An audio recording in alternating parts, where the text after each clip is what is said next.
Assalamualaikum warahmatullahi wabarakatuh. Bagaimana kabar kalian semua? Semoga kalian selalu sehat. Nah, hari ini kita akan belajar tentang pajak.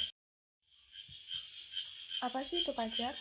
Nah, kita cari tahu bersama ya, apa itu pajak.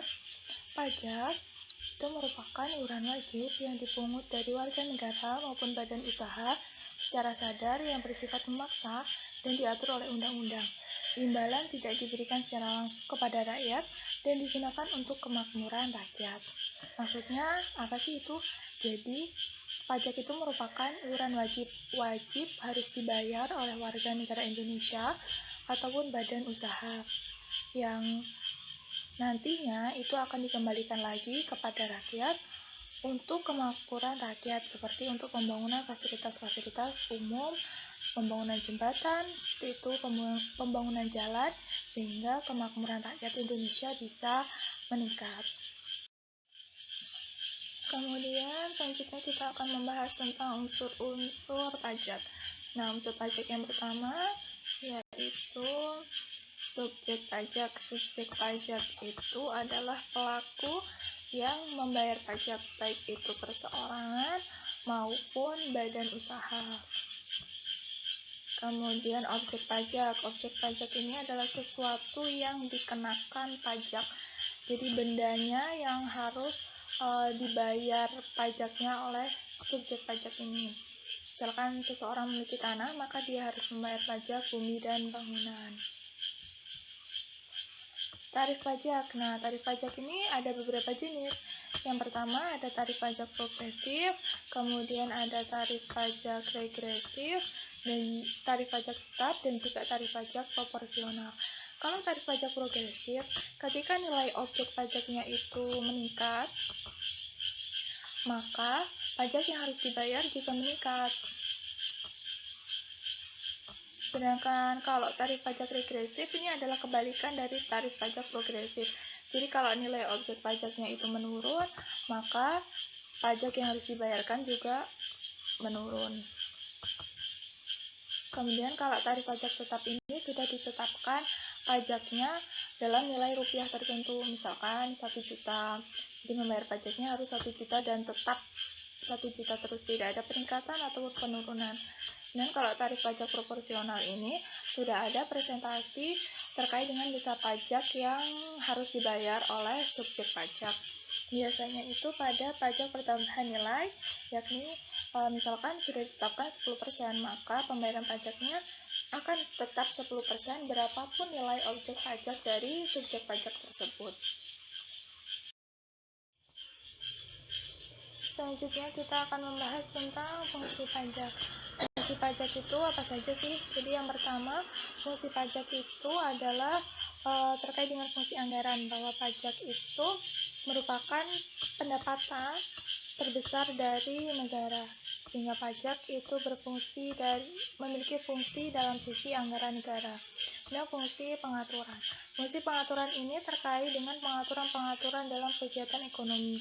Misalkan suatu negara menginginkan produksi suatu barang itu ditingkatkan, sehingga bisa saja pajak terhadap barang tersebut dibuat lebih rendah, sehingga para pelaku usaha itu lebih tertarik untuk memproduksi suatu barang.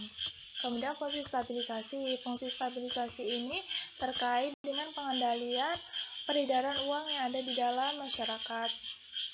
Jadi dengan penarikan pajak itu juga berfungsi agar peredaran uang yang ada dalam masyarakat itu bisa stabil, sehingga tingkat inflasi dan juga deflasinya itu bisa dikendalikan dengan baik oleh negara, sehingga kemakmuran masyarakat bisa lebih ditingkatkan.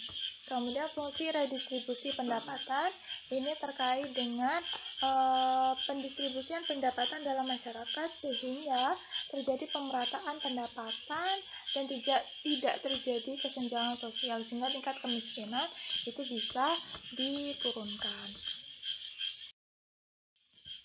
Dan kita akan membahas tentang jenis-jenis pajak. Yang pertama, berdasarkan sifat pajak. Berdasarkan sifat pajak itu ada pajak subjektif. Nah, apa sih itu pajak subjektif? Jadi pajak subjektif adalah pajak yang pemungutannya sesuai dengan kemampuan wajib pajak. Jadi misalkan wajib pajak itu memiliki keberatan ataupun tidak mampu untuk membayar pajak dalam jumlah tertentu, maka si subjek pajak tersebut bisa mengajukan keberatannya dan disesuaikan dengan kemampuan dari subjek pajak tersebut. Kemudian pajak objektif. Pajak objektif adalah pajak yang pemungutannya tidak memperhatikan kemampuan dari wajib pajak, sehingga semua dianggap sama. Jadi nilai ataupun tarif pajaknya itu sudah ditetapkan, sehingga subjek pajaknya siapapun itu harus membayar sesuai dengan tarif tersebut. Mampu ataupun tidak mampu, dia harus membayar sesuai dengan tarif pajak yang sudah ditetapkan.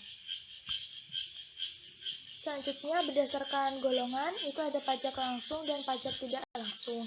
Kalau pajak langsung, itu adalah pajak yang pembayarannya tidak bisa dialihkan kepada pihak lain, jadi harus dibayar oleh subjek pajak tersebut, seperti pajak penghasilan, pajak bumi bangunan. Yang kedua, pajak tidak langsung. Pajak tidak langsung ini adalah pajak yang bisa dialihkan kepada pihak lain terkait dengan pembayarannya. Ya, misalkan subjek pajaknya itu mengalami beberapa halangan sehingga menyebabkan dia tidak bisa membayar pajak, maka bisa dialihkan kepada pihak lain. Contohnya adalah pajak pertambahan nilai, kemudian pajak penjualan barang mewah. Berdasarkan lembaga pemungut, jadi pajak dibedakan menjadi dua, yaitu pajak negara dan pajak daerah. Kalau pajak negara pasti yang memungut adalah dari pemerintah pusat. Sedangkan kalau pajak daerah, itu yang memungut adalah dari daerah, baik itu dari kabupaten atau kota maupun dari provinsi. Nah, sekian penjelasan terkait dengan pajak. Jika memang ada yang belum dipahami, silakan ditanyakan. Terima kasih. Wassalamualaikum warahmatullahi wabarakatuh.